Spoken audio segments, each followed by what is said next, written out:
Antes de comenzar, evidentemente quisiera unirme a los agradecimientos ya expresados por aquí, ¿no? Por el resto de ponentes. Gracias a Luis Felipe por la invitación, a César Fornis por su papel como moderador y, en definitiva, agradecer esta invitación para hablar de un momento de la historia de Argos que, si bien se ha estudiado con bastante profundidad, aún quedan bastantes lagunas que esclarecer.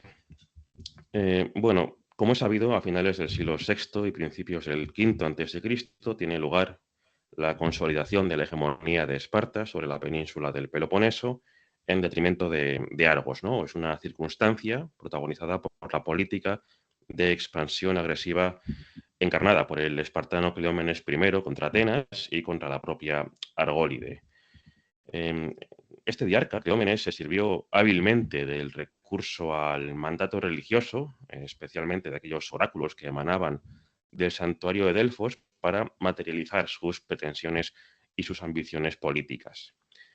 En este sentido, con este trabajo se pretende analizar la presencia oracular en un periodo, como digo, trascendental de la historia argiva, como es la derrota en la batalla de Sepea y la posterior crisis sociopolítica que derivó después en el advenimiento de la democracia a partir del segundo cuarto del siglo antes de Cristo, pasando también por el casi inexistente papel de Argos durante la Segunda Guerra Médica.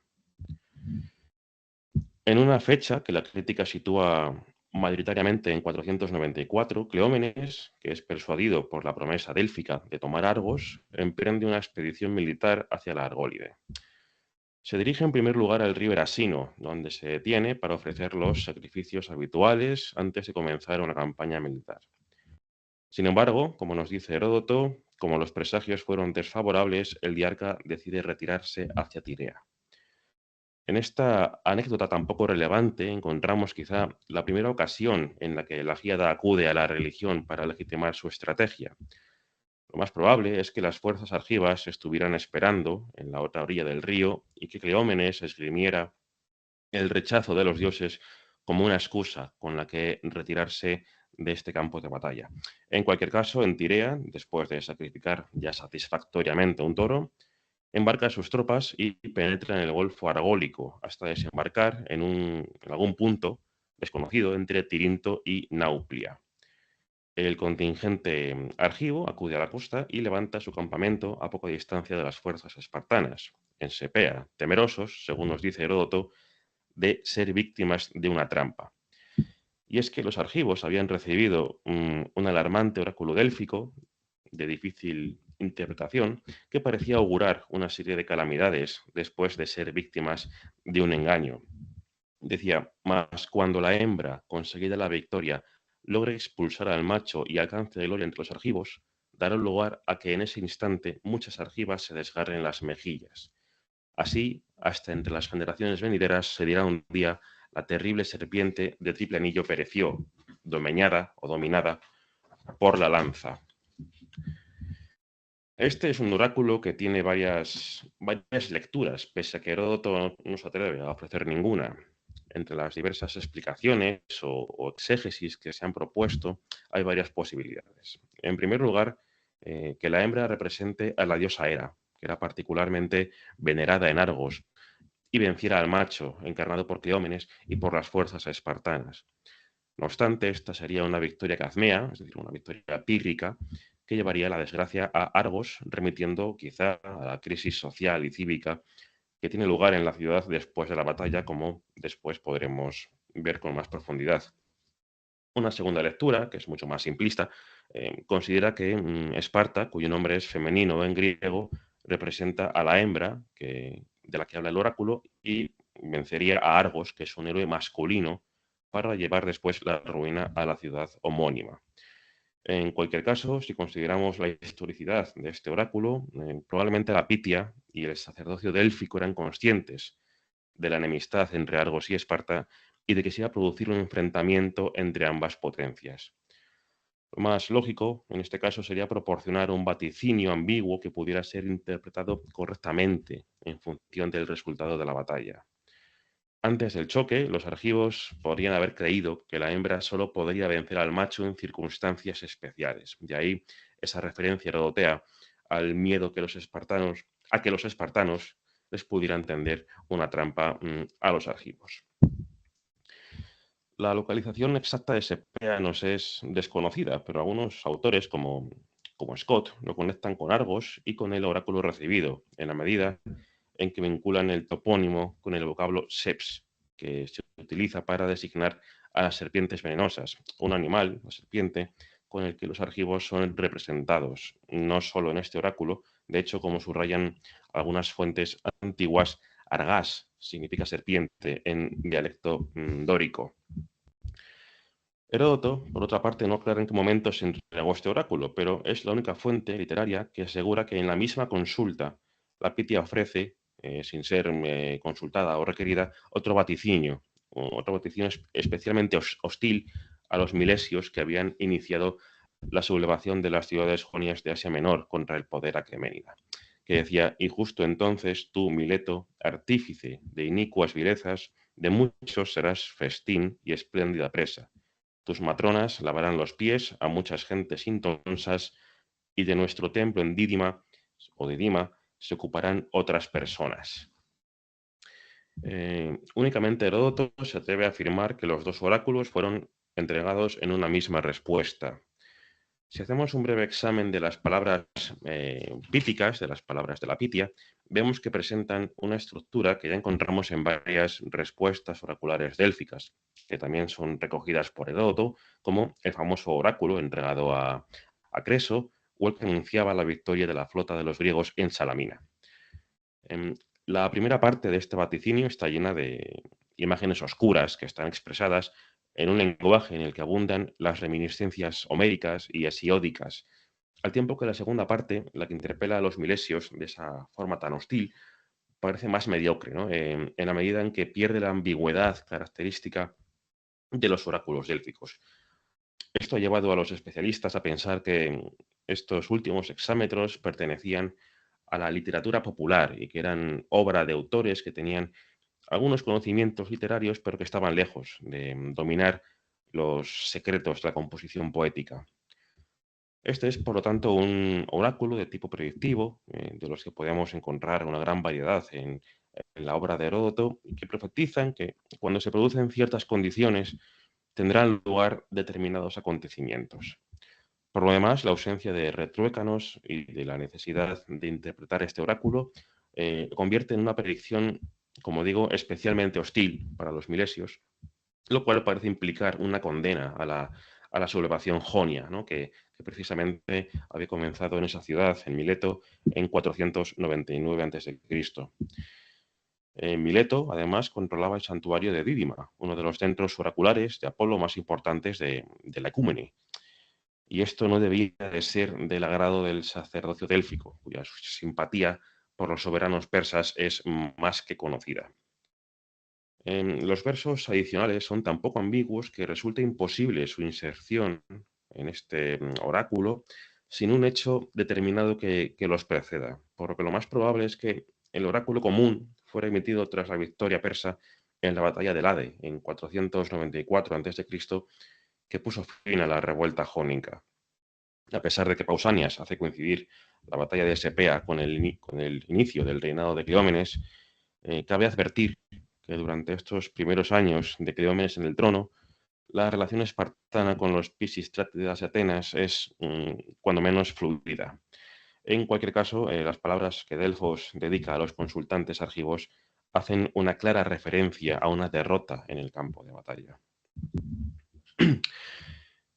Para evitar cualquier ataque por sorpresa y eludir la temida trampa de Cleómenes, los argivos deciden fijarse en las indicaciones del heraldo espartana, de forma que cuando este heraldo daba la orden de comer, los argivos también comían, y cuando los espartanos dormían, los argivos hacían lo propio, ¿no? También dormían. No obstante, Cleómenes se percata rápidamente de esta estrategia argiva y ordena a sus hombres que cuando su heraldo señale la pausa para almorzar, se lancen con las armas contra el enemigo.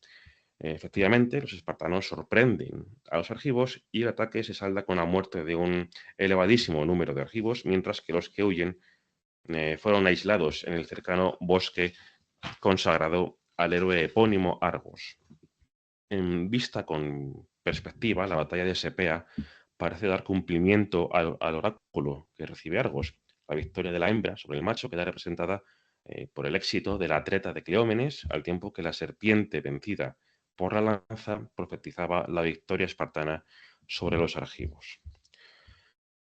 Teniendo en cuenta que no podía ordenar a sus hombres penetrar en un lugar sagrado como era este Alsos, este bosque, Cleómenes despacha un mensajero para que fuera llamando a algunos de los sitiados por sus nombres, que previamente habían sido facilitados por unos desertores argivos, asegurando falsamente que su rescate había sido abonado para darles muerte tan pronto como abandonaran el bosque. Es altamente probable que estos desertores fueran individuos desafectos al gobierno aristocrático de Argos. De hecho, este incidente serviría años más tarde como premisa para que los hijos de los caídos en Sepea recuperasen el gobierno de la ciudad, tras la revolución democrática que surge después del desastre. Según nos cuenta Heródoto, el goteo de refugiados pasados por las armas cesa cuando uno de los que permanecen en el bosque se encarama a un árbol y comprende lo que está ocurriendo. Entonces, dice el Alicarnasio, Cleómenes ordena a los ilotas que le acompañaban que se sirvan de haces de leña para incendiar el bosque sagrado y mientras ardía pregunta a uno de los desertores argivos a qué deidad, a qué divinidad estaba dedicado.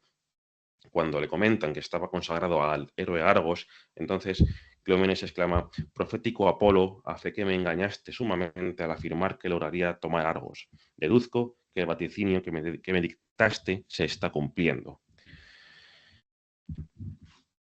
Tras enviar a buena parte de su ejército de vuelta a Esparta, Cleómenes quiso ofrecer un sacrificio en el Ereo Argivo, pero un sacerdote trata de impedírselo por su condición de extranjero. A lo que entonces el Agiada responde mandando a los ilotas que se llevaran de allí el sacerdote y que lo azotasen para poder realizar la ofrenda antes de volver a Esparta. De vuelta en Esparta, sus enemigos políticos le someten a juicio bajo la acusación de haber aceptado un soborno a cambio de no avanzar sobre una Argos que estaba derrotada. Es algo ya comúnmente aceptado que los enemigos que llevaron a Cleómenes a juicio pueden identificarse con el brazo político encabezado por Demarato, quien protagonizó años antes la desbandada de Jostasía en Eleusis, ¿no? En una maniobra que pone de manifiesto la crisis dinástica y las luchas intestinas que caracterizaron el reinado de Cleómenes y en general buena parte de la historia de Esparta. En su defensa, el acusado, Cleómenes, argumenta haber dado cumplimiento al oráculo délfico que declaraba que tomaría Argos. Pese a que algunos autores, como Fontenrose, han considerado el oráculo como ficticio, basándose en la retirada final del Argólide, es bastante probable que la consulta a Delfos sí se produjera. Dejando de lado las motivaciones de Cleómenes para llevar a cabo el ataque, sin duda un sector de la sociedad esparta, el que era afín a Euripóntida, ¿no? a Demarato, e incluso Teleforado, no habría visto con buenos ojos una intromisión de carácter imperialista después del fracaso de las expediciones sobre el Ática de la década anterior. Por tanto, un oráculo délfico que sancionase la iniciativa habría proporcionado la justificación religiosa necesaria para que la facción contraria a Cleómenes abandonase cualquier atisbo de resistencia a sus planes. Dado que los pitios eran los custodios de los oráculos y que eran mantenidos a expensas del erario público, Cleómenes, más que sobornarlos, habría tenido que amenazarlos en el caso de que la consulta a Delfos fuera falsa. No obstante, no podemos afirmar que el diarca considerase el vaticinio satisfecho con el incendio del bosque sagrado. Simplemente el relato de Heródoto está reproduciendo la versión espartana de los hechos, o lo que es lo mismo, la defensa articulada por Cleómenes en su juicio. En resumidas cuentas, la decisión de no avanzar hacia la ciudad de Argos no responde en origen a que considerase que el oráculo se había cumplido. En su versión de los hechos, Cleómenes apela al sentimiento religioso de los espartiatas, invocando la posibilidad de que las divinidades asociadas a Argos se mostrasen hostiles al invasor. Este rechazo ya se habría demostrado en los auspicios desfavorables enarbolados por el diarca para no cruzar el río Erasino y poder evitar de esta forma el enfrentamiento con las tropas argivas que estaban esperando en la otra orilla, ¿no? Como hemos ya comprobado anteriormente.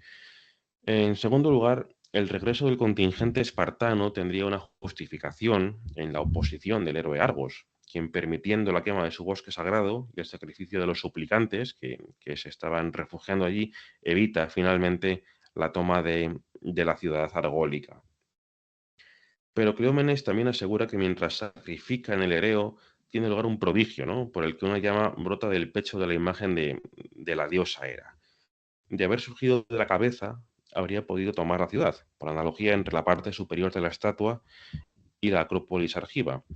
Al mismo tiempo, con estos tres ejemplos se dibuja una imagen no sacrílega de la Gíada de Cleómenes que corresponde con el encargo de incendiar el bosque a los ilotas presentes, ¿no? Librando a la ciudadanía, a los homoioi, de toda la responsabilidad ante un acto que es claramente despreciable, que es un sacrilegio, pero que encuentra autorización en el oráculo délfico.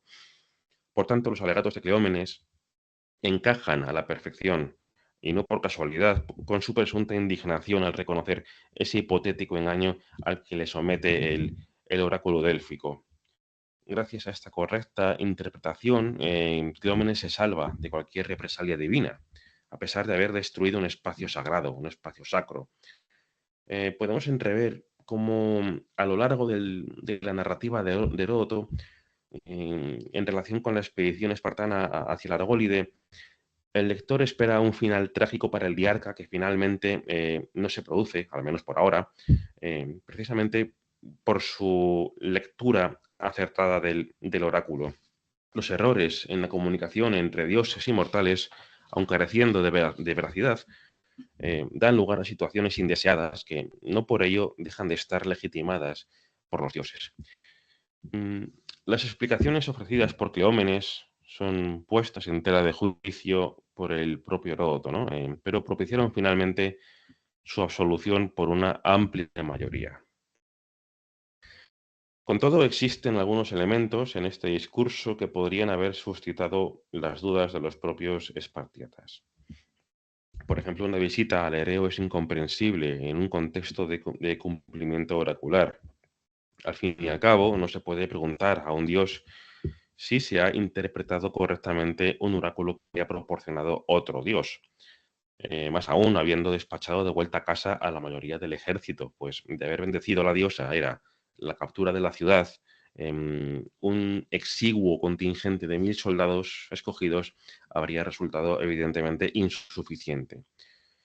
Cabe la posibilidad, es probable que Heródoto fusione aquí o confunda, quizá, la tradición espartana con otra tradición argiva, que es de carácter evidentemente más hostil, puesto que el episodio guarda semejanza con otro acontecido en la expedición espartana de 508 en ayuda de Iságoras, ¿no? En el que una sacerdotisa de Atenea trata de evitar un sacrificio espartano en la Acrópolis ateniense.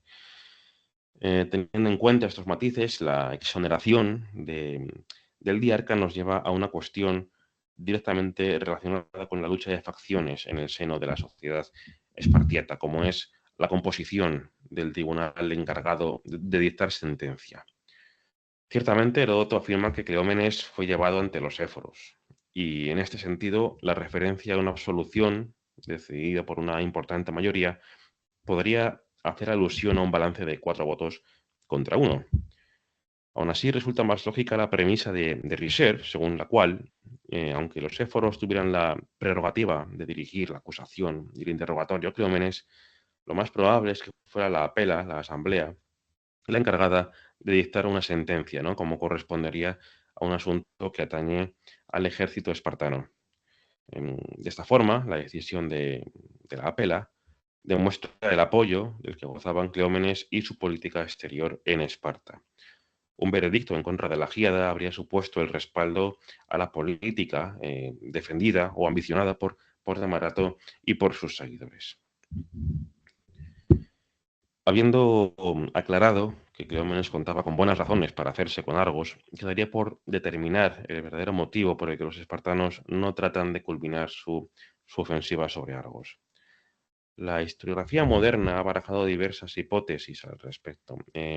Hay quien quiere ver en la voluntad de la Giada una política destinada a fortalecer la red peloponesia de alianzas, manteniendo con vida el enemigo común que representa Argos.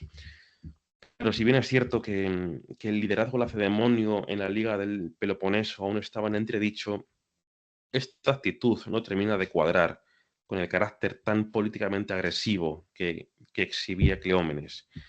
En realidad, la retirada tiene un trasfondo más pragmático, ¿no? Porque Argos contaba con un amurallado que habría obligado a los espartanos a establecer un largo y costoso asedio, siendo además una materia, la poliorcética, en la que los espartanos no eran precisamente diestros, ¿no? Por otra parte, si hemos de creer a Heródoto, la batalla de Sepea y el posterior suceso sacrílego en el bosque se saldaron con la muerte de 6.000 combatientes argivos, ¿no? Con lo que el poderío de la polis argólica habría quedado lo suficientemente neutralizado como para que los espartanos no tuviesen que preocuparse por su control. Una lectura más sutil de este oráculo sobre Sepea es la que establece que las mujeres argivas ayudaron a vigilar la ciudad o a defender la ciudad mientras los hombres marchaban a la batalla.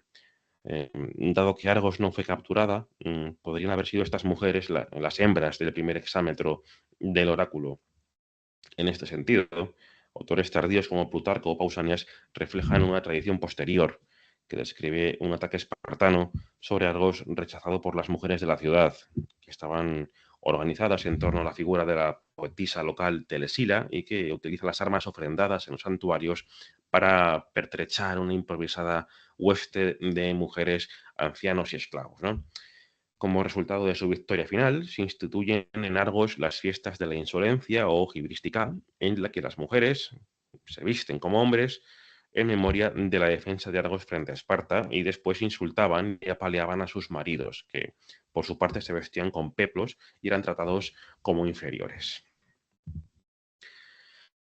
Del relato que concierne a la invasión del Argólide por Esparta y en general de la política interior y exterior que encarna Cleómenes, se puede inferir la sintonía entre el diarca y el santuario de Delfos, que bien merece una breve reflexión. Cuando en 491 se termina descubriendo el complot urdido para destronar a Demarato, ¿no? Con la conveniencia de la Pitia délfica, Cleómenes decide abandonar Esparta en dirección a Tesalia. Esta elección no fue dejada al azar, teniendo en cuenta las estrechas conexiones que se sostenían ya a finales del siglo VI entre Esparta y la región de Tesalia, y particularmente la buena relación personal entre Cleómenes y el dinasta Alevas II, que hundiría sus raíces en una tradición elaborada por el Tesalio, con la finalidad de legitimar y estabilizar la influencia de su estado en la anfictionía délfica y en el santuario de Delfos, y que introducía en Delfos el culto al héroe local Neoptólemo, pero que además convertía al Heraclida Euríloco, antepasado de Alevas, en líder legendario de los anfictiones y en fundador de los Fuegos Píticos, después de contribuir al final de la Primera Guerra Sagrada.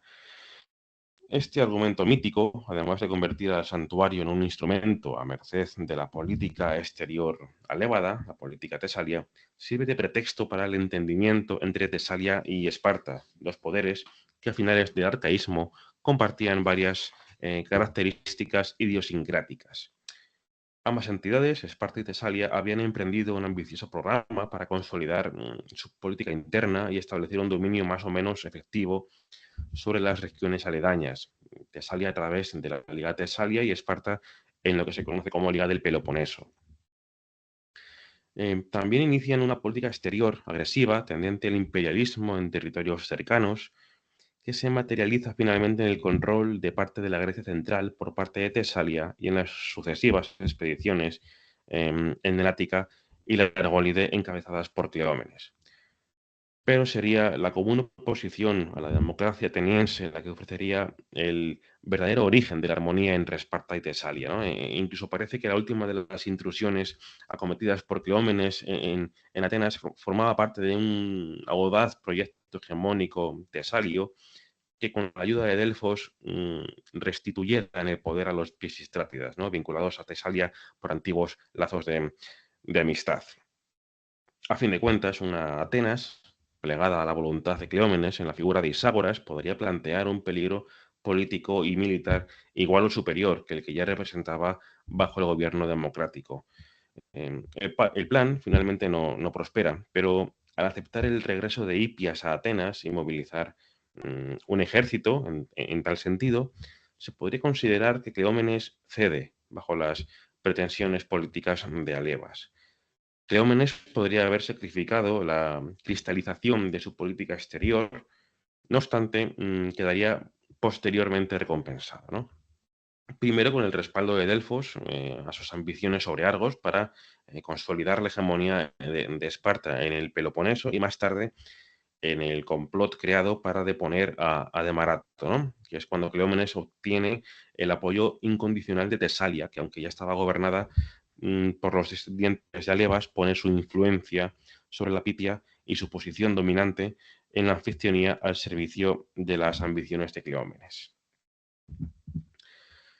El descubrimiento de la intriga y la denuncia pública a Cleómenes en lo que concierne al complot sobre Demarato implica que hasta entonces, durante prácticamente toda la duración de su reinado, la facción política favorable a la rama agíada fue capaz de imponer sus demandas políticas, ¿no?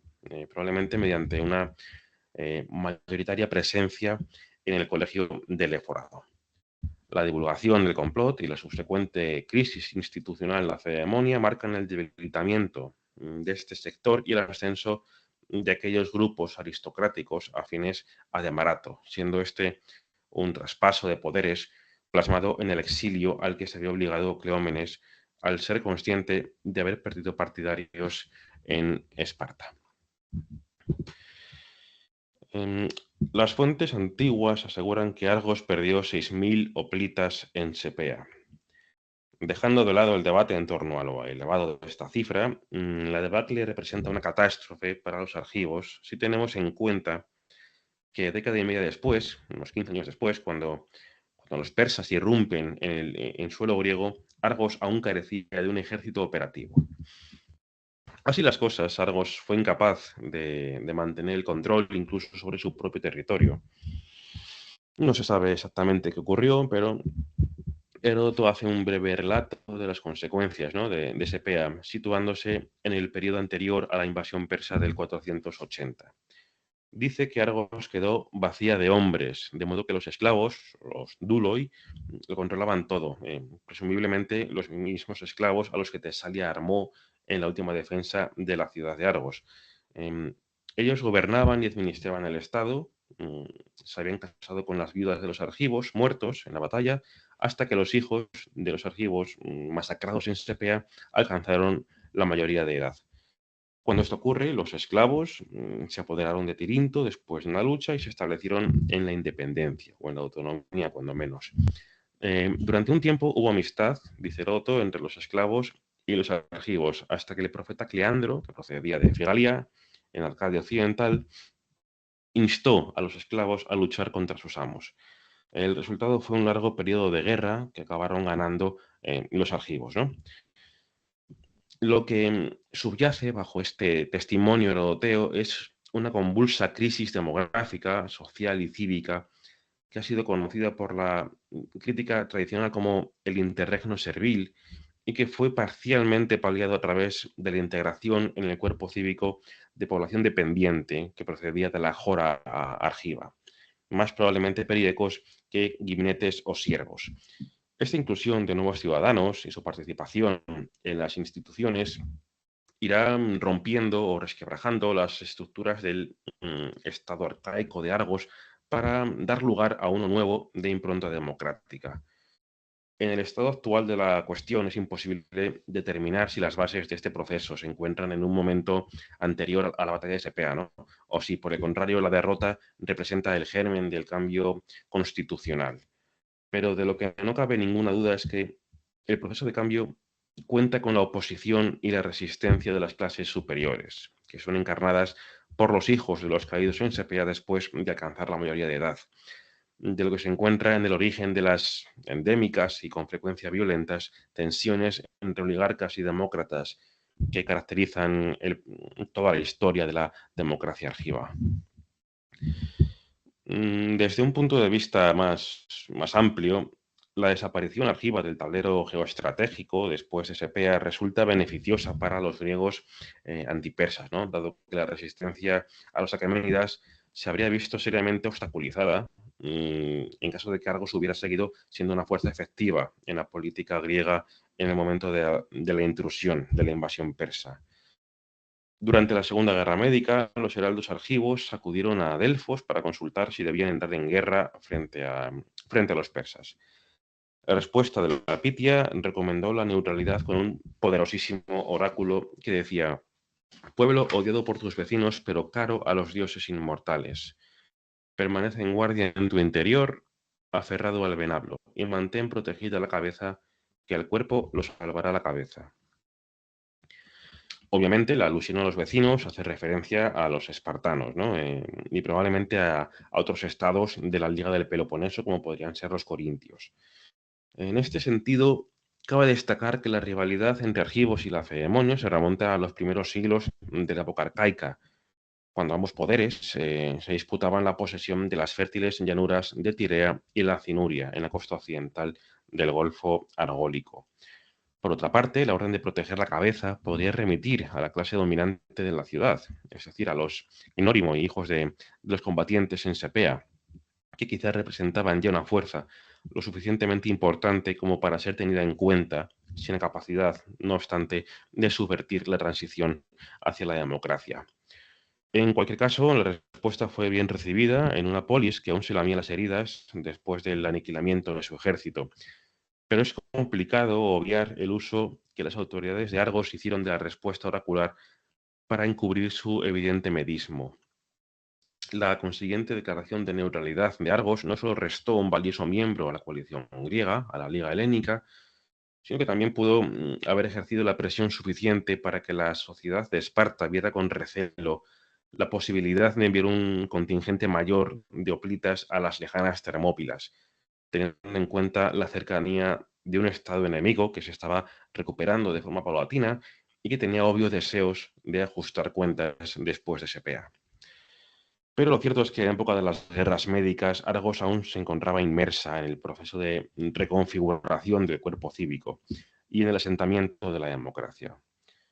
En el segundo cuarto del siglo V, Argos reintegra el territorio de Micenas y Tirinto, cuya independencia en el periodo anterior la demuestra el envío de hoplitas a la batalla de Platea. De forma paralela, hubo de tener lugar la redistribución de la población en 4 tribus. A las 3 tribus nobles tradicionales, de Pánfilos, Ileos y Dimanes, deberíamos añadir ahora la de los Irnacioi, que recibe su nombre de Irneto o Irnato, un personaje femenino que procede del mito del retorno de los Heraclidas y que aparece atestiguado por primera vez en una inscripción procedente del Geraion Argivo, datado en la cuarta década del siglo V a.C. Bueno, antes de acabar, bien merece hacer un breve repaso por las instituciones democráticas que se establecen en Argos después de la batalla de Sepea. En una fecha aproximada a la cuarta década del siglo V a.C., se documenta la presencia de una asamblea popular, la Aliaia, que aparece mencionada por vez primera con la fórmula Aliaia edoxe en el decreto de proxenía de Nostras de Enunte.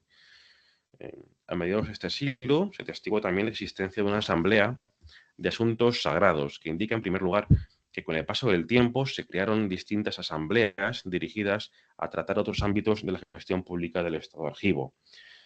Además, esta ramificación de los órganos asamblearios pone de manifiesto que el sistema democrático estaba ya bien establecido en la década de 450, ¿no?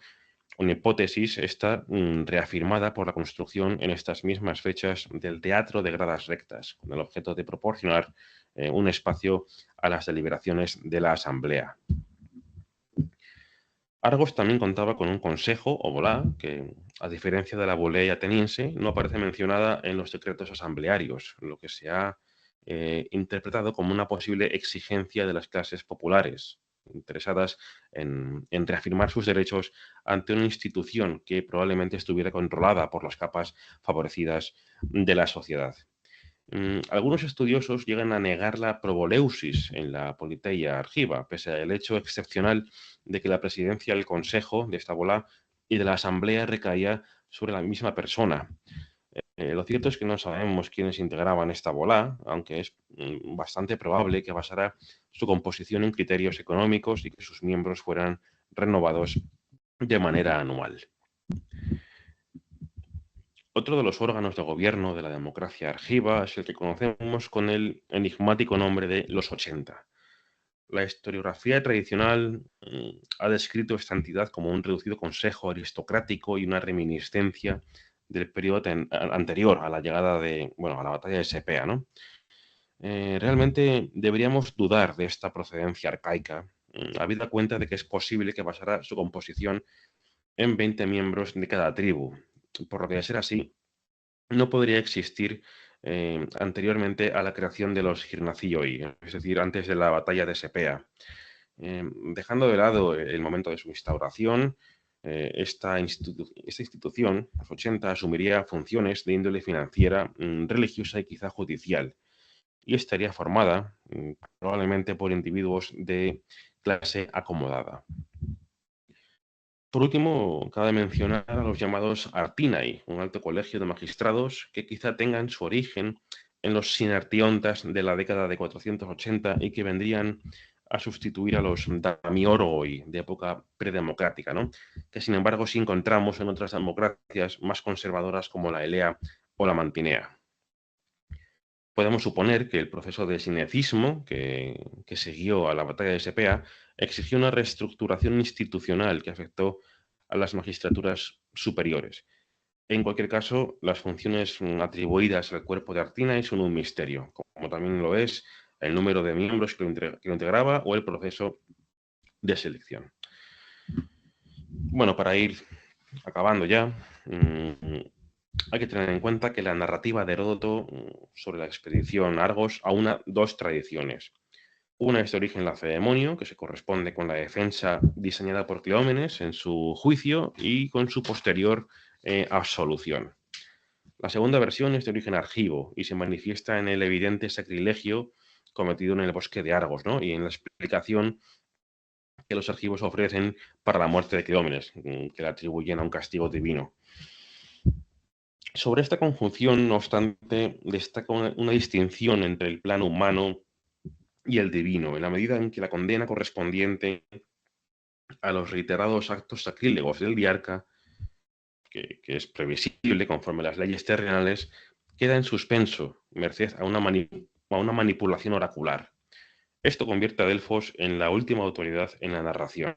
Desde el punto de vista geopolítico, la batalla de Sepea reafirma la hegemonía espartana sobre el Peloponeso, culminando con ello un proceso de dominación originado a mediados del siglo anterior, con la conquista de Tegea y la batalla de los campeones.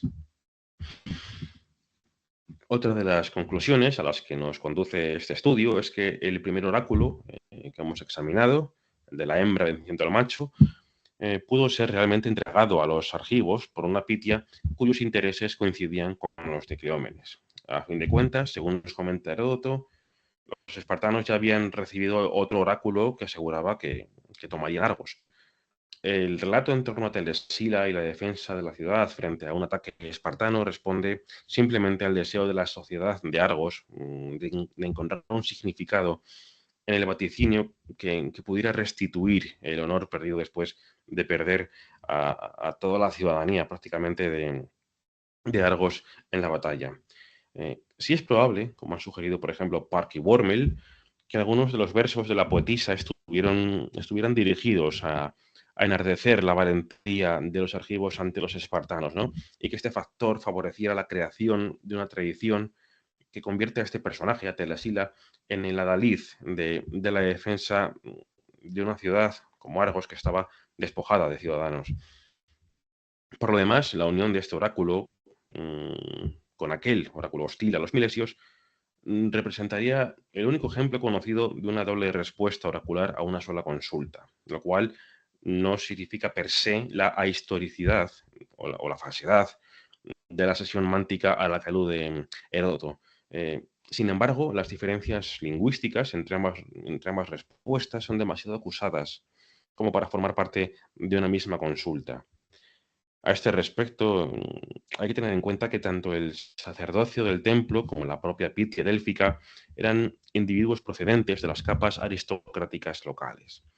Es decir, que no solo conocían de primera mano las complicaciones geopolíticas que los rodeaban, sino que eran capaces de plasmarlas en hexámetros elaborados de manera muy cuidada, ¿no? Con las referencias necesarias al pasado mítico y en un lenguaje muy diferente al que nos muestra Heródoto en esta segunda parte del oráculo.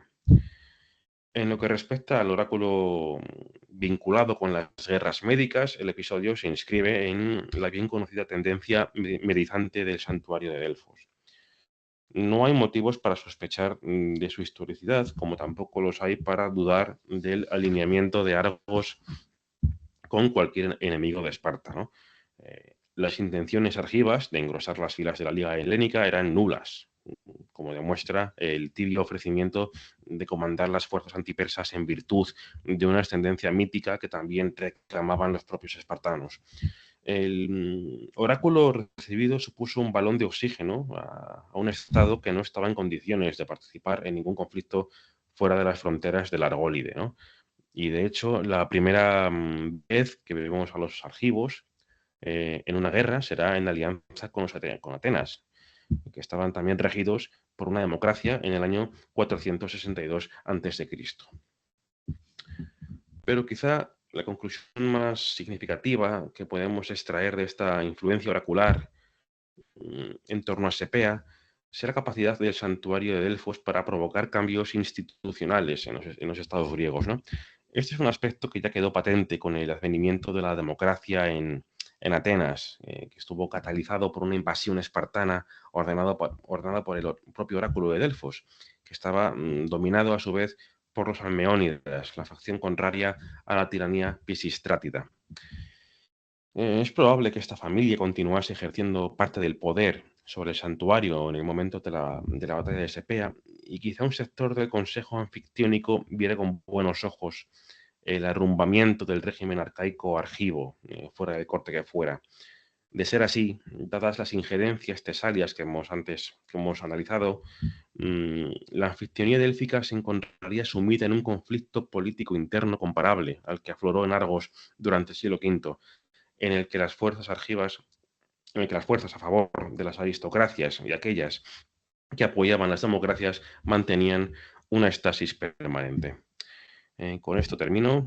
Agradezco la atención y damos paso, si os parece bien, al turno de preguntas. Muchas gracias.